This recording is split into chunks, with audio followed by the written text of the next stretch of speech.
Hello friends, कैसे हैं आप सभी लोग। आई होप बहुत अच्छे होंगे।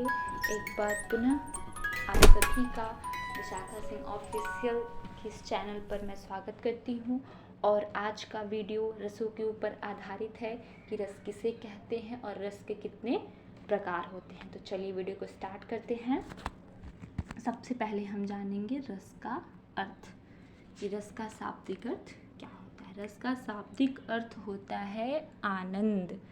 जैसे अलंकार में पूछता है कि अलंकार का क्या अर्थ होता है, तो अलंकार का अर्थ आभूषण होता है, वैसे ही रस का शाब्दिक अर्थ होता है आनंद।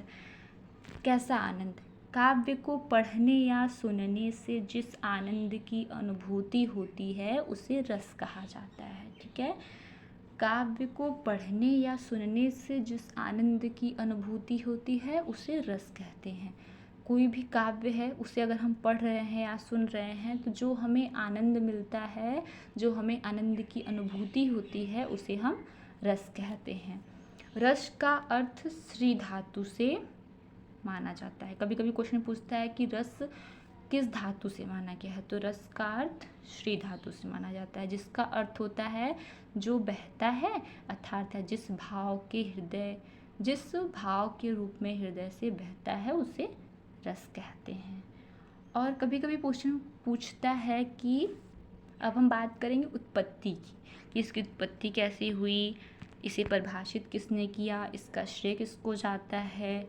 ठीक है, तो ये देखिए अब ये है रस को काव्य की आत्मा या प्राण माना गया है। रस को क्या माना गया है? कभी कभी पूछता है कि रस को काव्य का क्या माना गया है, तो रस को काव्य की आत्मा या प्राण माना गया है।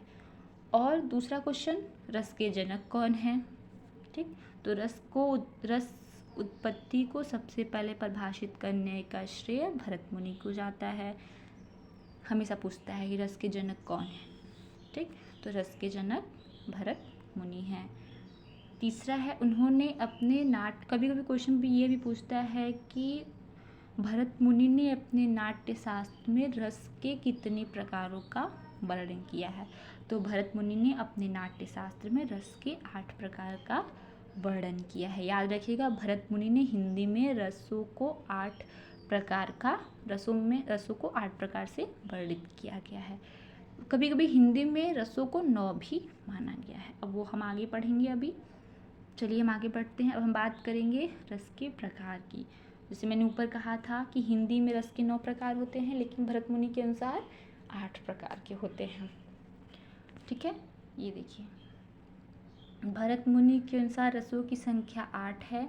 उन्होंने शांत रस को रस नहीं माना है। इन्होंने 8 ही रस बताया है, लेकिन शांत रस को इन्होंने रस नहीं माना है। और सूरदास के अनुसार 11 है। सूरदास ने रस की संख्या 11 बताई है। और हिंदी में रस 9 प्रकार के होते हैं। लेकिन एग्जैक्ट हमारा क्या है? एग्जैक्ट हमारा यही है कि भरत मुनि के अनुसार रसों की संख्या 8 है। अधिकतर जब भी कभी एग्ज़ाम में पूछता है ऑप्शनली क्वेश्चन, तो अगर 8 है तो सिर्फ आप 8 ही पे ही लगाइएगा, किसी और पे मत लगाइएगा। अगर 8 ऑप्शन में नहीं है, अगर 9 दिया है तब आप 9 पे लगाइएगा। वैसे ये वाला क्वेश्चन बहुत कम पूछता है कि सूरदास के अनुसार कितने होते हैं। ये हमारा हाई लेवल में कभी कभी क्वेश्चन बचाने के लिए भी पूछ देता है। ठीक है, चलिए आगे बढ़ते हैं। ये अब जान लेते हैं कि 9वां 10वां 11वां रस कौन कौन सा है। तो 9वां हमारा शांत रस, 10वां वात्सल्य, 11वां भक्ति रस। ओके, 9 10 11, 9 10 11, 9वां शांत, 10वां वात्सल्य, 11वां भक्ति रस। ओके, चलिए अब हम जानेंगे रस की परिभाषा, अंग, प्रकार और स्थायी भाव, जैसे उसको डिवाइड करके। अब हमने जैसे ऊपर पढ़ा था ना, रस किसे कहते हैं? काव्य को पढ़ने या सुनने से जिस आनंद की अनुभूति होती है उसे रस कहा जाता है। ये तो क्लियर हो ही गया है आपका कि काव्य को पढ़ने या सुनने से जिस आनंद की अनुभूति होती है उसे रस कहा जाता है। अब हम जानेंगे कि रस के अंग कितने होते हैं। ऊपर क्लियर हो गया? चलिए स्टार्ट करते हैं। रस के अंग कितने होते हैं? तो रस के 4 अंग होते हैं। कौन कौन से? स्थायी भाव, विभाव, अनुभाव और संचारी भाव। पहला स्थायी भाव, दूसरा विभाव, तीसरा अनुभाव, चौथा संचारी भाव। अब हम इसको डिवाइड करेंगे, रस और स्थायी भाव। ये आप देख रहे हैं यहाँ पे, ये जो मैंने बॉक्स बनाया है इसको आप देख रहे हैं ना, इसमें मैंने डिवाइड किया है। श्रृंगार रस का स्थायी भाव क्या होता है? रति होता है, हास्य का हास होता है, करुण का शोक होता है, वीर का उत्साह होता है, अद्भुत रस का आश्चर्य होता है, भयानक का भय होता है, रौद्र का क्रोध, विभत्स का जुगुप्सा, शांत का निर्वेद, वात्सल्य का रति, भक्ति का अनुराग। इसको याद रखिएगा कि रस और स्थायी भाव, रस भी होते हैं तो उसके स्थायी भाव भी होते हैं। ओके, क्लियर हुआ? तो चलिए आगे हम बढ़ते हैं। जैसे मैंने आपको ऊपर बताया था कि रस के कितने अंग होते हैं, तो रस के 4 अंग होते हैं। ये मैंने बनाया है ना, इसको देखिए, रस के 4 अंग, इसको 4 भागों में बांटा गया है, स्थायी भाव, विभाव, अनुभाव और संचारी भाव। ओके, अब हम जानेंगे स्थायी भाव। वह भाव जो स्थायी हो अर्थात काफ़ी समय तक बना रहे। ऐसा भाव जो स्थायी भी हो और काफ़ी समय तक बना भी रहे, ठीक है, उसे स्थायी भाव कहते हैं। और वर्तमान में इनकी संख्या कितनी होती है? वर्तमान में इनकी संख्या 11 होती है, ठीक है।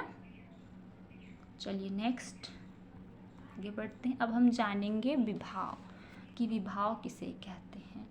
जो व्यक्ति पदार्थ अन्य व्यक्ति के हृदय के भावों को जगाते हैं उन्हें विभाव कहते हैं, ठीक है, इसको समझिएगा। जैसे जो व्यक्ति है, कोई व्यक्ति है, उसके हृदय के भाव को जब हम जगाते हैं तो उसे विभाव कहते हैं। जैसे फॉर एग्जांपल, जैसे कोई सोया हुआ है, अगर सोए हुए आदमी को हम एकदम से जगा दें तो उसी तरह से व्यक्ति के भाव का जो उथल पुथलता है, जो उसके हृदय में उथल पुथल है, और उस उथल पुथल के मध्य अगर आप कुछ इस तरह से क्रिएट करें या कुछ एक्टिविटी करें जो उनके भाव को जगा दें, वही विभाव होता है, ठीक है, समझ में आया? ठीक, अब हम बढ़ेंगे आलम्बन विभाव की तरफ, कि आलम्बन विभाव किसे कहते हैं। जिसका आलम्बन या सहारा लेकर स्थायी भाव जागृत होते हैं उन्हें आलम्बन विभाव कहते हैं। फॉर एग्जाम्पल, जैसे कोई फिल्म की हीरोइन, कि यहाँ पे क्या है, जिसका आलम्बन या किसी का सहारा लेकर हम स्थायी भाव को जागृत करते हैं। तो यहाँ हमने किसका सहारा लिया है? फिल्म की हीरोइन का, तो ये हमारा आलम्बन विभाव है, ठीक है। आगे बढ़ते हैं हम। विभाव में है उद्दीपन विभाव। जिन वस्तुओं या परिस्थितियों को देखकर स्थायी भाव उद्दीप्त होने लगता है उसे उद्दीपन विभाव कहलाता है। फॉर एग्जाम्पल, जैसे प्रकृति है, सुहावन है, वातावरण, चांदनी, रात, कोकिल, कुजन, एकांत स्थल, उद्यान आदि। जैसे ही प्रकृति है ना, यहाँ पे प्रकृति है, तो प्रकृति में क्या देखते हैं? प्रकृति में पेड़ पौधे को देखते हैं, वातावरण हम लोग देखते हैं ना, आज का मौसम कैसा है, बहुत अच्छा है, नहीं आज का अच्छा नहीं, ये ख़राब है, ये अच्छा है, किसी भी चीज़ को देखकर ये अच्छा है, ये ख़राब है। भले ही देखने में अच्छा हो या बुरा हो, लेकिन जो उद्दीपन होता है, जो हमारे हृदय में जो उद्दीप्त होता है, उसे उद्दीपन विभाव कहते हैं। समझ में आया? चलिए आगे बढ़ते हैं। अब हम जानेंगे संचारी भाव, कि संचारी भाव किसे कहते हैं। देखिए, इसको समझिएगा, बहुत ही इजी है। भाव ज़्यादा देर तक न हो अर्थात क्षणिक हो। जैसे भाव बहुत देर तक नहीं होने चाहिए, क्षणिक हो, तुरंत से ख़त्म हो जाए, वहाँ पे संचारी भाव होता है। जैसे कि ऊपर से ग्लास फेंक दिया, वो टूट जाए, तो क्या है, वो क्षणिक हो जाए, यानी ख़त्म हो गया। अभी ग्लास था, अभी मैंने फेंक दिया, टूट गया, वो क्षणिक हो गया, ठीक है। तो वहाँ पे क्या होता है, वहाँ संचारी भाव होता है। और संचारी भाव की संख्या 33 मानी गई है, ठीक। हर्ष, चिंता, गर्व, शंका, निर्वेद, मोक्ष, रोम आदि। इसको आपको नहीं लिखना है, ये मैंने बस ऐसे एग्जाम्पल के तौर पे आपको बता दिया है, ठीक है। जैसे कि स्वर, हाँ, एक एग्जाम्पल मैं आपको बता देती हूँ कि स्वर कितने होते हैं। स्वर हमारे 11 होते हैं, ओके।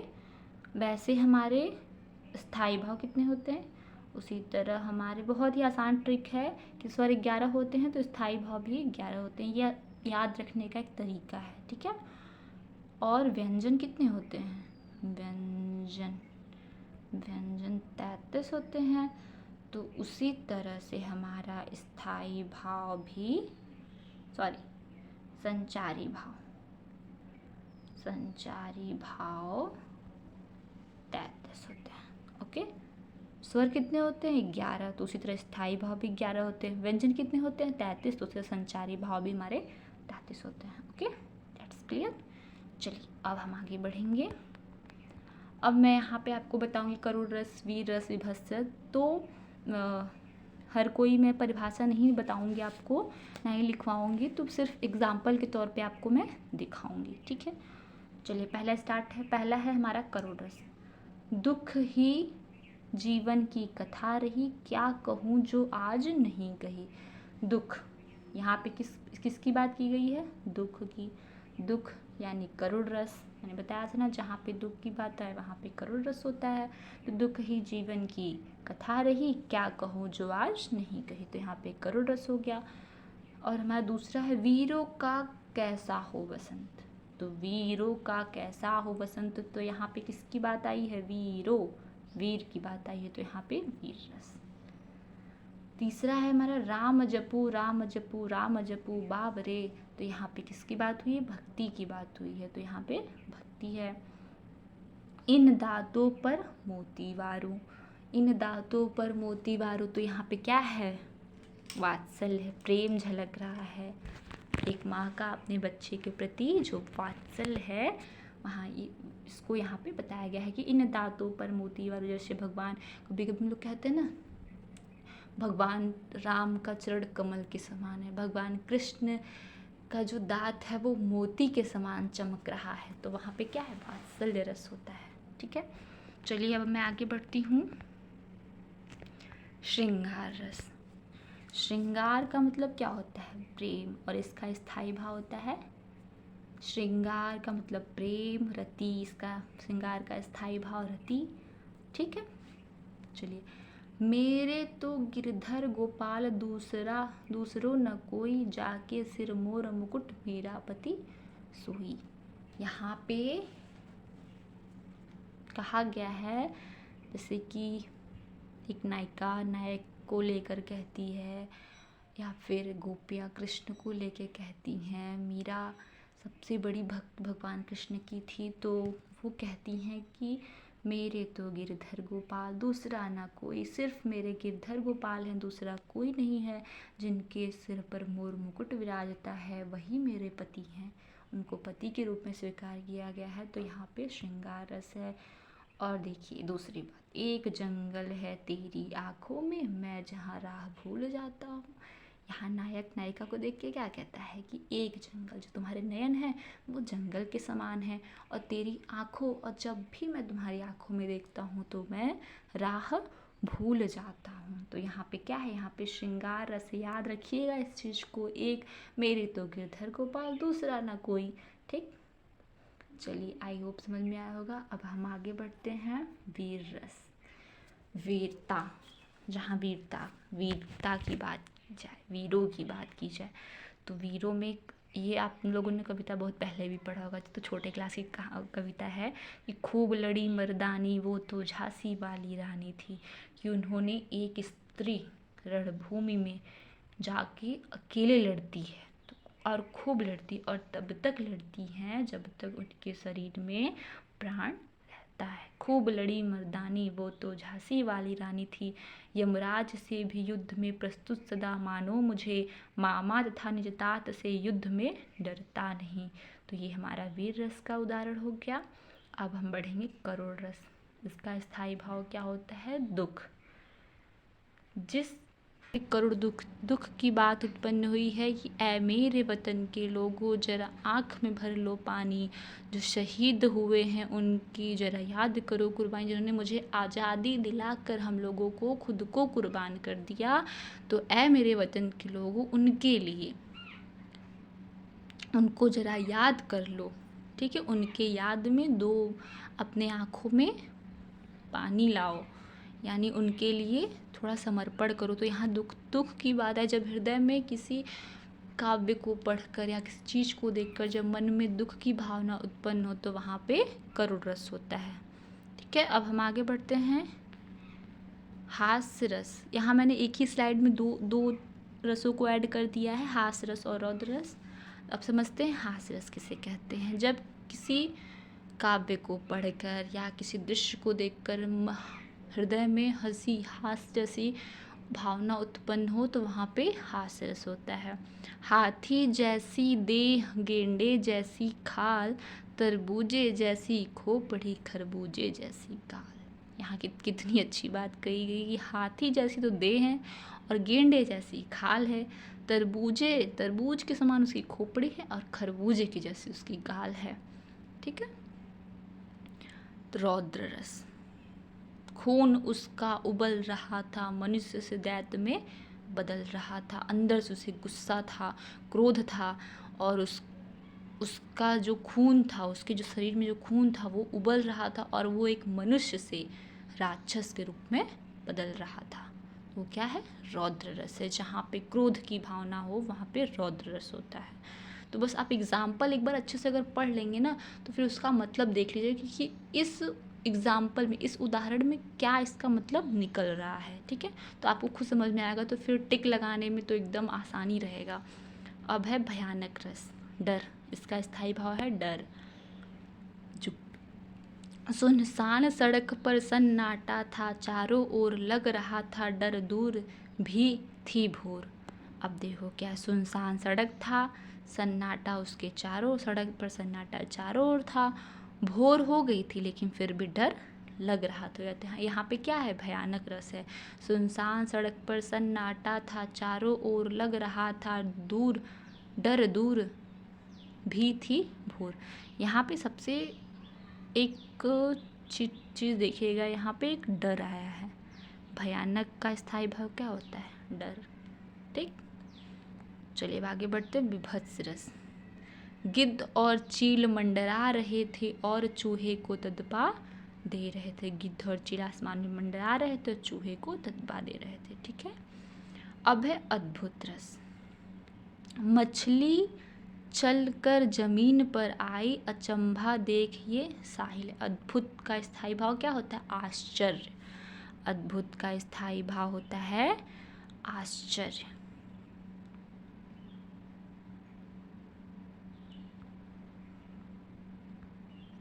एक सेकंड, ये क्या हो गया भाई?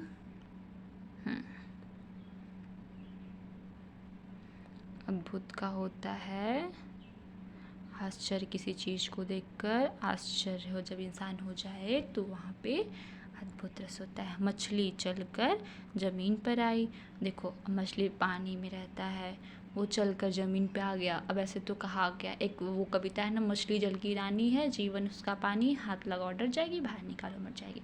अब मछली को जब पानी से बाहर निकालो तो मर नहीं जाएगी, लेकिन यहाँ पे कहा गया है कि मछली चलकर ज़मीन पर आई, अचंभा देख साहिल। भाई साहब, जब मछली ज़मीन पे आएगी तो मर ही जाएगी ना, लेकिन यहाँ पे क्या है? आश्चर्य की बात की गई है। ठीक, अब देखो दूसरा एग्जाम्पल क्या है। आगे नदियाँ पड़ी अपार, घोड़ा उतरे कैसे पार। घोड़ा जा रहा था, आगे नदी पड़ गई, अब घोड़ा उस पार कैसे जाए। राणा ने सोचा इस पार, तब तक चेतक था उस पार। अब ये तो आश्चर्य वाली ही बात है ना कि राणा अभी सोच ही रहे थे कि उस पार कैसे जाए, तब तक चेतक क्या था? उस पार पहुंच के। ऐसा तो हो नहीं सकता, लेकिन क्या है? ये अद्भुत रस है। जहाँ पे आश्चर्य, अद्भुत की बात की जाए वहाँ पे आप ऐसे एग्जाम्पल अगर अच्छे से पढ़ लेंगे, अगर आपको समझ में आ जाएगा किसमें किस चीज़ का बात किया गया है। आपको खुद समझ में आ रहा होगा कि आगे नदियाँ पड़ी अपार, घोड़ा उतरे कैसे पार, राणा ने सोचा इस पार, तब तक चेतक था उस पार। यह अद्भुत रस हो गया। ठीक है। अब है शांत रस। शांत, ऐ मालिक तेरे बंदे हम, ऐसे हो हमारे कर्म, नेकी पर चले और बदी से टले। इसमें क्या है? शांति की बात की गई है ना। तो कहा तो गया है, ऐ मालिक तेरे बंदे, हे भगवान तेरे हम बंदे हैं और हमारे कर्म ऐसे हो कि हम नेकी पर चलें। ठीक है। जब मैं था तब हरी नहीं, अब हरी है मैं नाही, सब अंधियारा मिट गया जब दीपक देखा माही।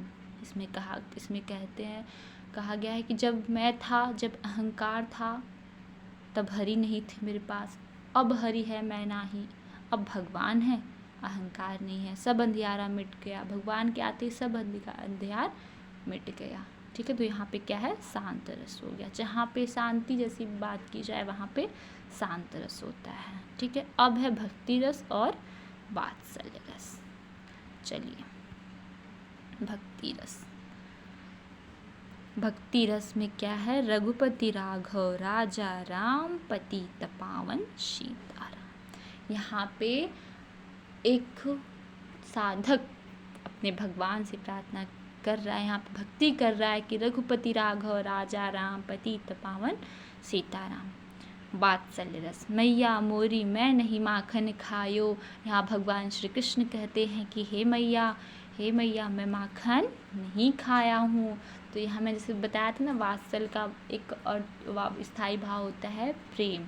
तो भगवान श्री कृष्ण अपनी जब माँ यशोदा उनको डांटती हैं तब वो कहते हैं ना कि माँ मैं माखन नहीं खाया हूँ। ठीक है, आई होप आप लोगों को समझ में आ गया होगा मैंने जो बताया है। तो अगर अच्छा लगे तो प्लीज़ चैनल को लाइक एंड सब्सक्राइब ज़रूर कर दीजिएगा।